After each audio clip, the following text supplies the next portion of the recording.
Suppose a secret lay beneath your feet, right under the hill where the crucified one bled. Not in legend, not in ancient books, but in a stone chamber sealed by time. In 1978, an American nurse, not a scholar or an archaeologist, claimed to have touched the Ark of the Covenant, and something with the thing dark red and by your had dripped onto its lid. If that were true, then the histories of the Old and New Testaments intersect at one point, blood and mercy. But this is more than a treasure hunt. This is a confrontation between doubt and faith. When the evidence is right in front of you, will your heart change? Every generation has its mysteries, stories so incredible they seem to hover between myth and revelation. But what if one of those mysteries wasn't buried in a legend or hidden in a book? What if it was buried beneath your feet, in the very ground where Christ was crucified? In 1970, a quiet American nurse named Ron Wyatt claimed he stumbled upon something that could rewrite everything we know about the Bible.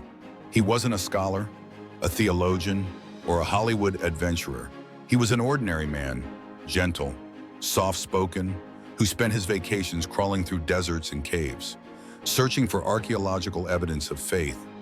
But what he said he discovered beneath Golgotha, the hill of the crucifixion, is one of the most astonishing stories ever told.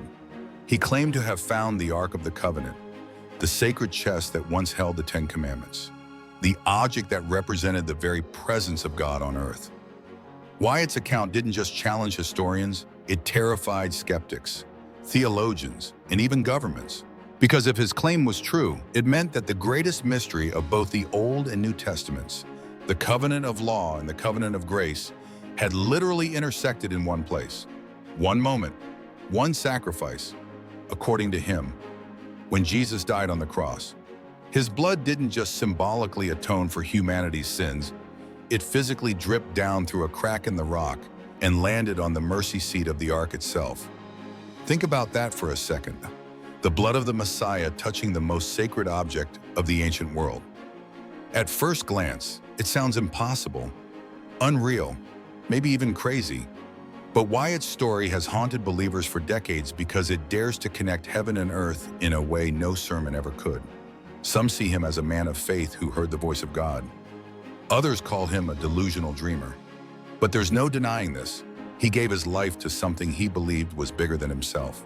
And in doing so, he left behind one of the most mysterious, controversial, and prophetic testimonies of the modern age. In this video, we'll explore his journey from the first moment of divine prompting, to the hidden chamber he claimed to find, to the blood that, he said, changed the destiny of mankind. We'll look at why his discovery was silenced, what it could mean for the future, and why, even now, it might still be hidden, waiting for the time God chooses to reveal it.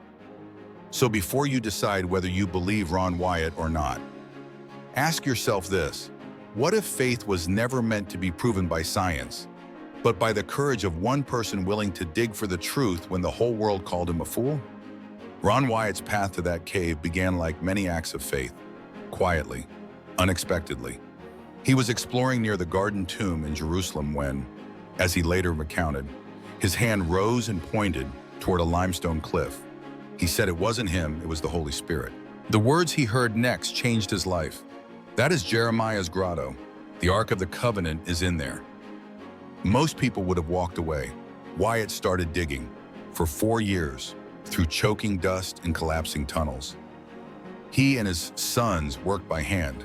This was no comfortable dig site. It was dangerous, secretive, almost obsessive. Yet something kept driving him. In 1982, he said, they finally broke through into a massive stone chamber.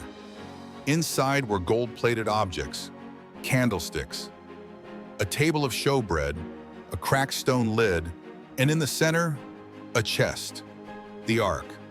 According to Wyatt, its poles were still in place, the cherubim still facing each other atop the mercy seat. But what truly stunned him was the crack in the stone ceiling directly above it. That fissure, he realized, led up to Golgotha, where Jesus had been crucified nearly 2,000 years earlier.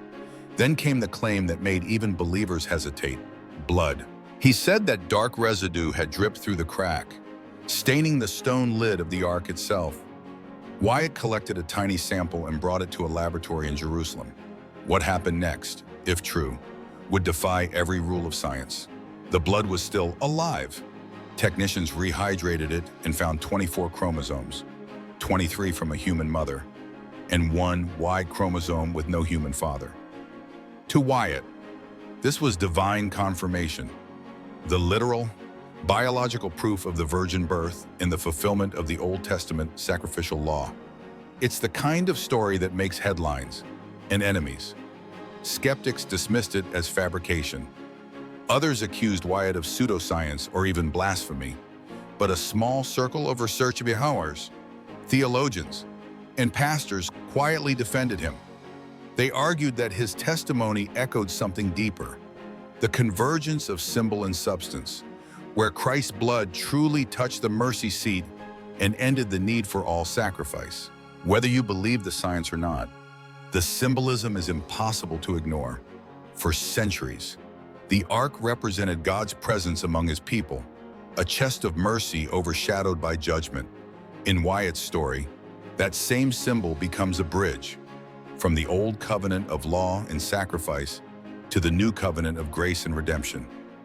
And maybe that's why, as Wyatt said, angels guarded the chamber and told him the ark would not be revealed until the time appointed by God. It wasn't about archaeology, it was about timing and perhaps prophecy. Even the Israeli authorities reportedly sealed the tunnels afterward, placing the area under guard. Wyatt returned home, ridiculed and exhausted, but he never retracted his testimony. Until his death in 1999, he maintained, "I know what I saw, I know what I touched. And one day the world will know too." Man, mid-script hook. If that day ever comes, if the ark were to be revealed in our lifetime, what would it mean? Would it strengthen faith or divide it? Would humanity kneel in reverence or fight over ownership? History shows that sacred objects have always sparked conflict as much as belief. And perhaps that's exactly why. If the ark truly lies beneath Golgotha, it remains hidden until the world is ready not just to see, but to understand.